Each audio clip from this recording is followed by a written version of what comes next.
Praise the Lord. मेरा नाम John Stevenson. परमेश्वर की दया और उसकी करुणा से आप लोगों के लिए एक नया सुसमाचार लेके आया हूँ। आज का सुसमाचार हम देखेंगे मत्ती में से, मत्ती और उसका 19वां अध्याय और 16 पद से मैं आप लोगों के लिए पढ़ता हूँ। उससे पहले जिन लोगों ने मेरे सुसमाचार को सुना है, पसंद आता है, आपसे हाथ जोड़ कर निवेदन है उसको आप शेयर करें, लाइक करें, कमेंट करें। इससे मुझे प्रोत्साहन मिलता है। और साथ ही जिन लोगों ने अभी तक मेरे चैनल को सब्सक्राइब नहीं किया, आपसे निवेदन है कि मेरे चैनल को सब्सक्राइब करें। परमेश्वर की महिमा इस चैनल से होती रहे। आइए आज का वचन जो हम पढ़ते हैं उसके अंदर क्या लिखा है, 16वीं आयत में पढ़ता हूँ। एक मनुष्य यीशु के पास आया और उससे कहा, हे गुरु, मैं कौन सा भला काम करूं कि अनंत जीवन पाऊं।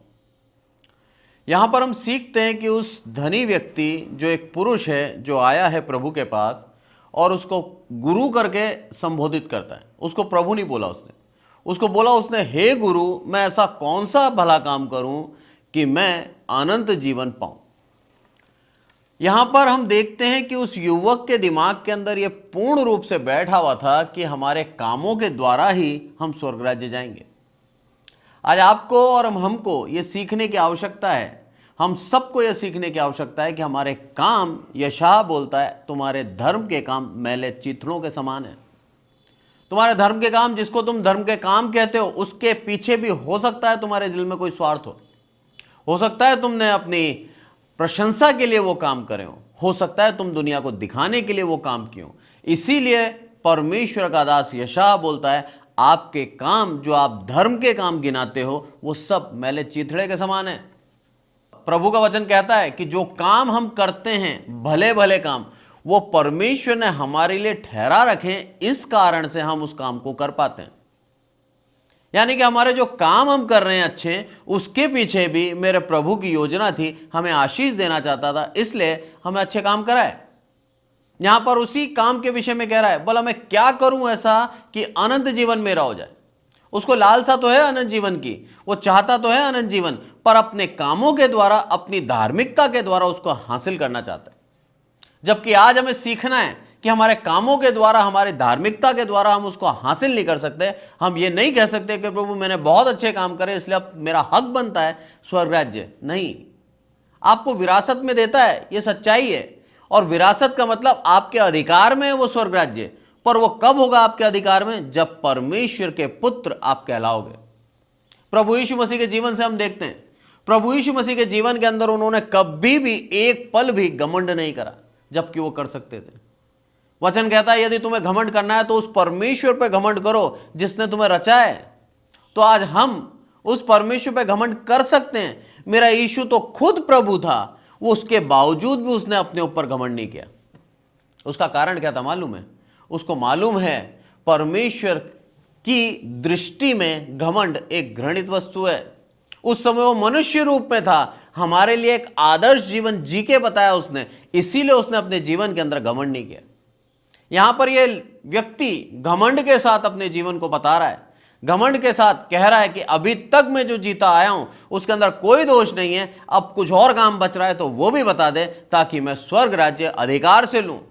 स्वर्ग राज्य मैं हक से मांगूं कि हे प्रभु मैंने सारे अच्छे काम करें, इसलिए तू मुझे स्वर्ग राज्य दे।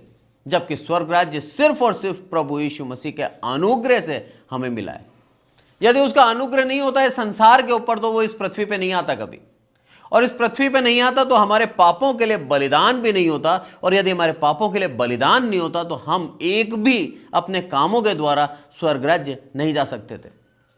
यदि जा सकते होते उस व्यवस्था का पालन के द्वारा, तो मेरे प्रभु यीशु मसीह को आने की आवश्यकता नहीं थी। इस चीज को समझे हम। व्यवस्था दी गई थी मूसा के द्वारा, और उस व्यवस्था के अधीन होकर सारे पापी ठहरे। व्यवस्था मनुष्य के जीवन में श्राप लाई। इस कारण से उस श्राप को हटाने के लिए, उस पाप को हटाने के लिए प्रभु यीशु मसीह इस दुनिया में आया और उसने हमारे लिए बलिदान दिया, ताकि हम सब उस पाप से मुक्त हो जाएं। आज उसके अनुग्रह से हम स्वर्ग राज्य जा रहे हैं। जैसे ही हम प्रभु यीशु मसीह के ऊपर विश्वास करते हैं, वैसे ही वो हमें अपना भाई बना लेता है, वैसे ही वो परमेश्वर का पुत्र बना लेता है, और वैसे ही हम अधिकारी हो जाते हैं उस स्वर्ग राज्य के। विरासत में आती है हमारी। पर इसका मतलब यह नहीं है कि हम हक से उसको मांग सकते हैं। उसके अनुग्रह से, उसकी दया से हम उसके परिवार में शामिल हो गए। आज प्रभु की दया है। यहां पर हम सीखते हैं उस धनी युवक की तरह हम ये ना कहें कि प्रभु बता और क्या काम है कि मैं कर लूं और तू मुझे स्वर्ग राज्य दे दे, बल्कि ये होना चाहिए हमारी प्रार्थना, हे प्रभु तेरा धन्यवाद हो, आज तक तूने मुझे चुना, आगे भी तू मुझे ऐसे ही विश्वास योग्य रहकर मेरे जीवन को चला, ताकि मेरे जीवन में घमंड ना आए। ये घमंड से भरा हुआ था व्यक्ति। आगे जब हम 17वीं आयत पढ़ते हैं उसके अंदर क्या लिखा है, उसने उससे कहा तू मुझसे भलाई के विषय में क्यों पूछता है, भला तो एक ही है, यदि तू जीवन में प्रवेश करना चाहता है तो आज्ञाओं को माना कर। उसने कहा कौन सी आज्ञाएं? यीशु ने कहा यह कि हत्या न करना, व्यभिचार न करना, चोरी न करना, झूठी गवाही न देना, अपने पिता और अपनी माता का आदर करना और अपने पड़ोसी से अपने समान प्रेम रखना। उस जवान ने उससे कहा इन सब को तो मैंने माना है, अब मुझ में किस बात की घटी है? फिर एक प्रश्न चिन्ह आया। वहां पर भी मैं कहूं उसको, उस जवान व्यक्ति ने बोलता है हे गुरु तू अब बता मुझ में किस बात की घटी है। उसने उसको प्रभु करके अभी भी संबोधित नहीं करा, अभी भी उसने प्रभु नहीं कहा, उसको गुरु बोला। क्यों बोला? क्योंकि वो सब लोगों के सामने बैठा हुआ था और वो धनी व्यक्ति प्रभु यीशु मसीह को अपने तुल्य समझता था। उस धनी व्यक्ति के दिमाग में था कि ये जो गुरु है यीशु जिसको कहते हैं, इससे मैं आज अपनी प्रशंसा, आज अपनी महिमा करा के जाऊंगा। इसको क्या ज्ञान है, उसकी परख है ये एक तरह से। प्रभु यीशु मसीह ने उसको सारी व्यवस्था का जो मेन पॉइंट है वो बताया। बोला हत्या न करना, व्यभिचार न करना, चोरी न करना, अपने माता अपनी पिता का आदर करना, यहां तक कि तू अपने पड़ोसी से अपने समान प्रेम रखना। बोलता ये सब मानता हूं मैं, अब बता मुझ में किस बात की घटी है। क्या घमंड है उसके अंदर, सोचिए आप। यीशु मसीह के सामने खड़े होकर अपने आप को सिद्ध साबित कर रहा है। उसका हियाव देखिए आप। वो तो प्रभु यीशु मसीह इतना दयालु है, प्रभु यीशु मसीह इतना प्यार करता है हमसे कि हमारे पापों को हमारे सामने, हमारी आंखों के सामने लेके नहीं आता। नहीं तो उस सभा के सामने उस धनी व्यक्ति ने जो जो पाप करें सारे उसको गिना सकता था, सारे बता सकता था कि तू कितने पानी में, अब तू देख ले। पर उसके बावजूद भी प्रभु यीशु मसीह ने क्या बोला? बोला आगे जब हम पढ़ते हैं उसके अंदर लिखा है 21वीं आयत में, उसमें बोला है यीशु ने उससे कहा यदि तू सिद्ध होना चाहता है तो जा अपना माल बेचकर कंगालों को दे और तुझे स्वर्ग में धन मिलेगा और आकर मेरे पीछे हो ले। परंतु वह जवान यह बात सुनकर उदास होकर चला गया क्योंकि वह बहुत धनी था। क्या बात बोली प्रभु यीशु मसीह ने। जिस धन पे तुझे घमंड है, जो धन तुझे परमेश्वर से दूर रख रहा है, उस धन को तू आज त्याग दे। ये चीज सीखते हैं आज हम। प्रभु यीशु मसीह ने देखा उसके अंदर कोई कमी नहीं थी, वो सिद्ध था, वो परमेश्वर का भय मानकर व्यवस्था के अधीन होकर अपने जीवन को चला रहा था, माता पिता का आदर कर रहा था। प्रभु यीशु मसीह उसके बारे में जानता था, पर उसको एक अड़चन थी। वो अड़चन क्या थी? उसका धन उसको प्रभु से मेल खाने नहीं दे रहा था।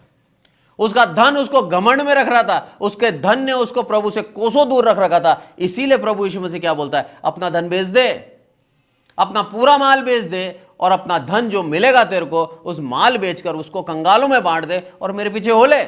आज आपके जीवन में आपको जांचना है कि प्रभु के पास जाने से आपको कौन रोक रहा है। कि आज आपका धन, आपकी संपत्ति आपको रोकती है उसके पास जाने से? क्या आप अपने घमंड में जी रहे हैं? यदि जी रहे हैं तो आज का वचन आपके लिए। उस धन के ऊपर भरोसा ना रखें। कोरोना काल में हमने देख लिया 2020-21 पूरे मनुष्य जाति के जीवन में ऐसे निकले कि उस समय कोरोना के अंदर सब लोगों ने हाथ ऊपर कर लिए थे। सब लोगों के जीवन के अंदर दुख था। किसी के पैसों ने उनकी जान नहीं बचा पाया। जिस धन के ऊपर हम फूलते हैं, जिस धन के ऊपर हम भरोसा करते हैं, वो धन निरर्थक हो गया, उसका कोई अर्थ नहीं रहा, क्योंकि वो धन हमारी जान बचा नहीं पाया। काफी लोग, लाखों की तादाद में लोग मर गए, वो अपने जीवन को बचा नहीं पाए अपने धन से। आज का वचन यही सिखाता है हमें। प्रभु हमारे मनों को जानता है, प्रभु हमारी कमियों को जानता है। प्रभु के सामने आकर हम ये ना कहें प्रभु मुझ में किस बात की घटी है, किस बात की कमी है। प्रभु सब जानता है। उससे मांगे, हे प्रभु मेरी कमी का उपाय कर। जब आप उससे मांगेंगे मेरी कमी का उपाय कर, 100% आपकी कमी का उपाय प्रभु करेगा। प्रभु आपसे प्यार करता है। प्रभु चाहता है आपको अच्छा जीवन देना। प्रभु चाहता है आपको धन्य जीवन देना। प्रभु चाहता है आपको आशीष देना। आज के वचन से हम यही देखते हैं, वो व्यक्ति जो धनी था, जो सबके सामने अपनी प्रशंसा करने आया था, जो घमंड से भरा हुआ था कि मेरे पास खूब पैसा है, मेरे सामने हर कोई झुकता है, वो व्यक्ति प्रभु यीशु मसीह के सामने आकर अपनी महिमा कराना चाहता था। उसकी कमी को प्रभु यीशु मसीह ने उसको बता दी, बोला तेरा धन ही तेरी कमी है, इस धन को त्याग दे, मेरे पीछे हो ले, उसके बाद ही तू मेरे पीछे आ सकता है, जब तक ये धन रहेगा तू मेरे पीछे नहीं आ सकता। आगे प्रभु यीशु मसीह क्या बोलते हैं मालूम है? एक ऊंट का सुई के नाके में से निकल जाना सहज है, पर एक धनी का स्वर्ग राज्य में आना कठिन है। उसका सबसे बड़ा कारण क्या है मालूम है? उस धन के कारण वो घमंड से भरा रहता है।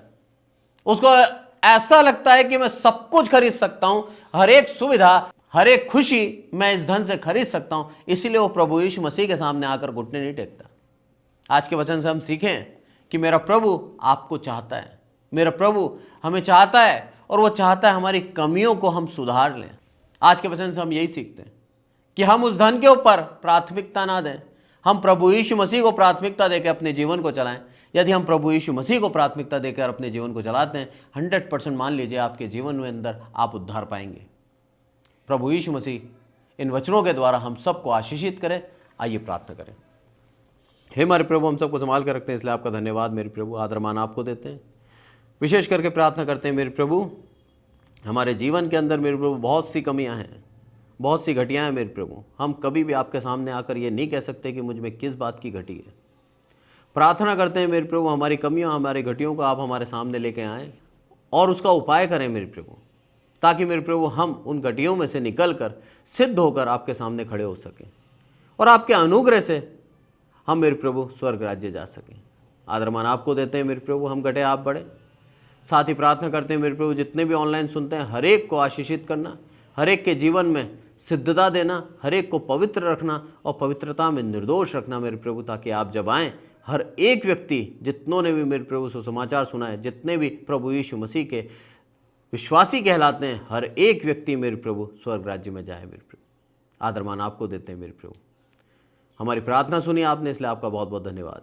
प्रभु यीशु मसीह के नाम से मांगते हैं, आमीन। Praise the Lord. Thank you so much.